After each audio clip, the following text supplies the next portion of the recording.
Libby is an app you can use to access ebooks and audiobooks through Overdrive. This quick video will guide you through some of the basics. Start at the library's homepage, cphlibrary.org. Click on Borrow, Ebooks and Audiobooks. Scroll down to Overdrive. If you need more detailed information than what we're discussing in this video, click on Libby, Instructions for Android and iOS. Instructions go into installation and login details, as well as browsing and borrowing. You'll also learn to open audiobooks, return ebooks early, and manage and place holds. After you download the app to your device, there are some one-time setup questions you'll need to answer. I think the easiest way to set up is by searching for a library. Use the library zip code 12065 to locate Clifton Park Half Moon Public Library. Select Southern Adirondack Library System, Clifton Park Half Moon Public Library. Type in your library card number. At this point, you're signed in and should not have to go through this process again. After tapping Next, you'll come to the library screen. It's like the Libby app's homepage. From here, you can find ebooks to read and audiobooks to listen to. If you search for a book, you can find materials by author, title, or genre.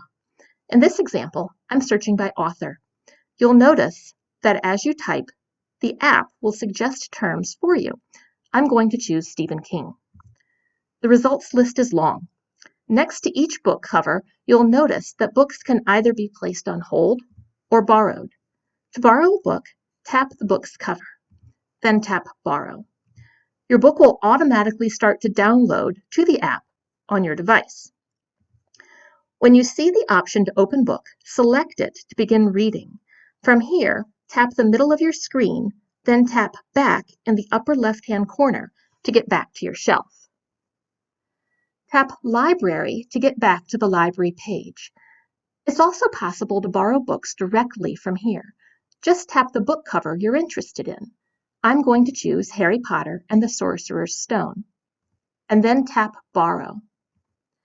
As with searching and borrowing, books will automatically download, and when you see the check mark with the circle around it, tap Go to Shelf to see the books you've borrowed and downloaded. Now I'm going to show you one last thing about Libby.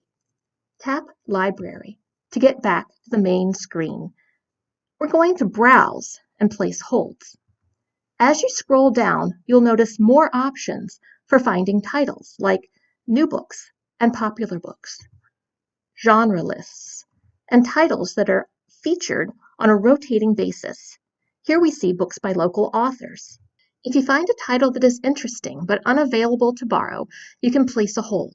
Tap Place Hold to add the book to your holds list, which works like a hold for print books. You can see how long you will likely have to wait right there on the screen. Go back to your shelf and tap Holds to see the books you're waiting to borrow. From here, you can manage your holds. There was a lot of information in this short amount of time. Don't forget to look at the Libby instructions for Android and iOS that we discussed in the beginning, and feel free to contact the library by following this link if you have any questions. Thank you for watching.